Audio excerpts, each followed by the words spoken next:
You're in your 60s, or maybe you're staring down the barrel of them. And somewhere in the back of your mind, there's this quiet little voice going, am I actually going to be okay?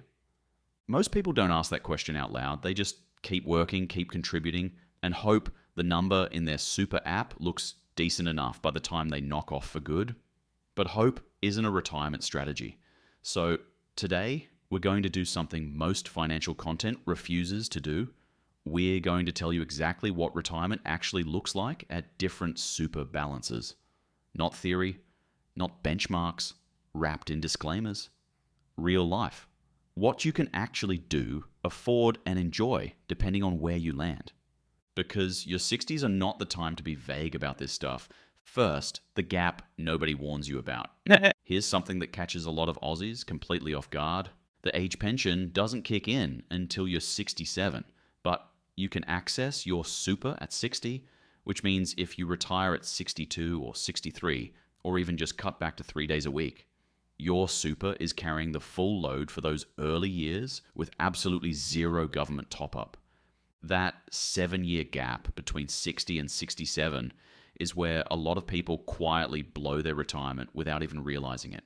They draw too hard too early, have a great time for a few years, and then by the time the pension arrives, there's not much left to work with. The super is cooked, and the pension alone isn't enough to live on comfortably.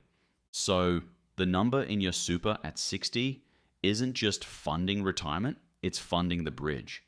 And that changes how you should be thinking about it. What retirement actually looks like at different balances. Forget the abstract benchmarks for a second. Let's make this real.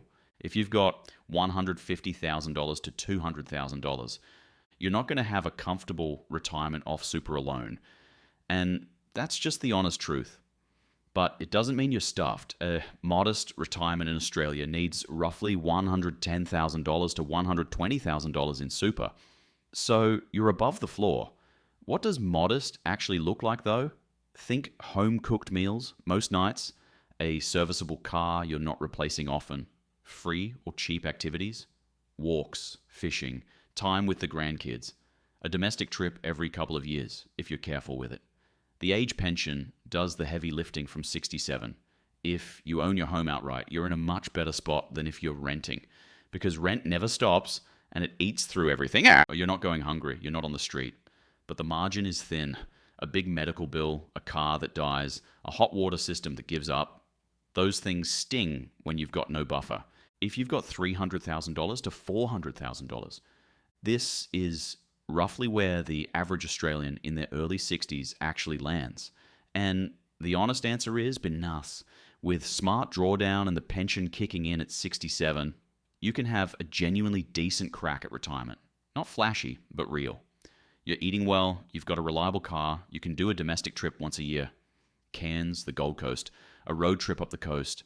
You're not lying awake at night worrying, but you are watching your balance, and you do need to be thoughtful about how hard you draw from super in those early years before 67, because the pension top-up later is what makes the maths work in your favor.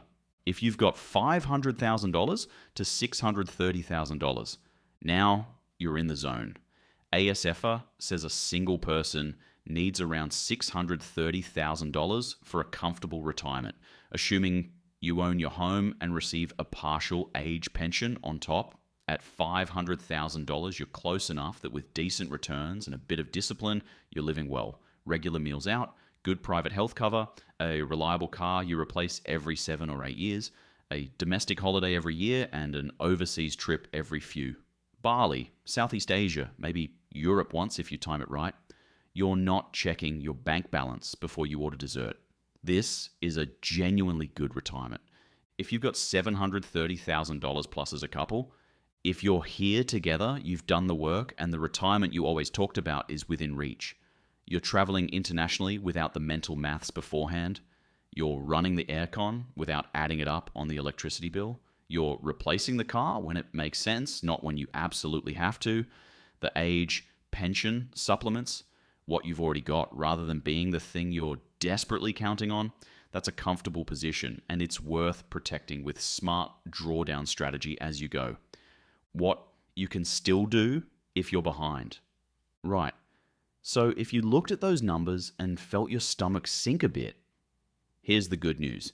The Australian tax system actually gives people in their 60s some seriously powerful tools that most people barely know exist. The TTR strategy, your secret weapon in your early 60s. TTR stands for Transition to Retirement, and it's one of the most underused levers in the whole super system. Here's the simple version.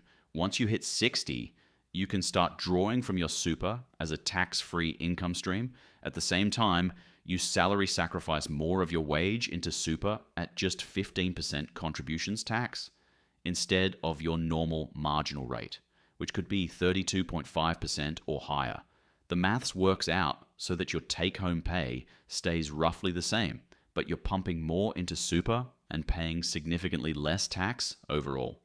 Practically speaking, you can drop to 4 days a week, draw a bit from your TTR to replace the lost income, keep salary sacrificing hard, and end up in a better financial position than if you just kept grinding full-time. Genuinely, one of the rare spots in the tax system where the numbers actually work in your favor. Catch-up contributions.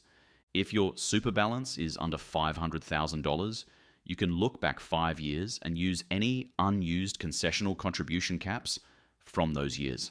So if you had stretches where you barely contributed, a career break, part-time work, running a business and not paying yourself super properly, you can make up for that now.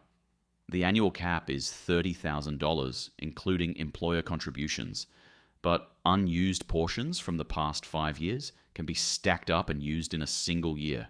A lot of people don't know this window even exists. Worth finding out how much room you've got before those years start dropping off.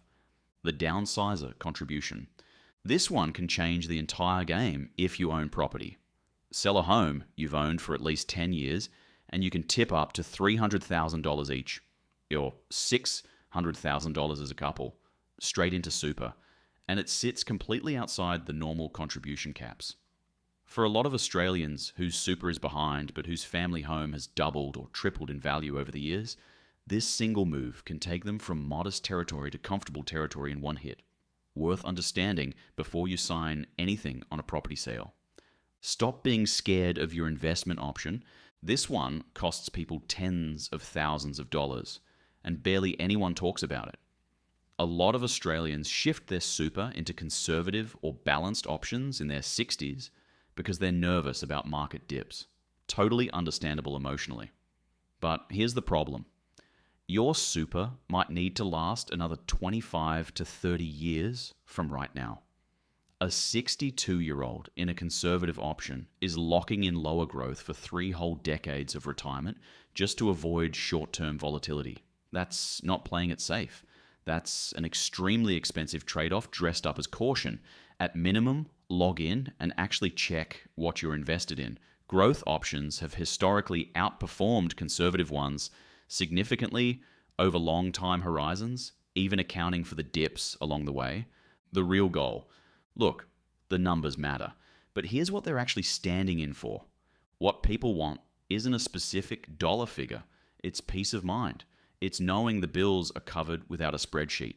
It's your grandkid's birthday without it being a whole financial decision. It's Tuesday morning with a coffee and nowhere to be. And that feeling being freedom instead of anxiety. Whether your number is $400,000 or $700,000, the plan matters more than the balance. Know what's in your super today. Check your investment option. Find out if TTR makes sense for where you're at.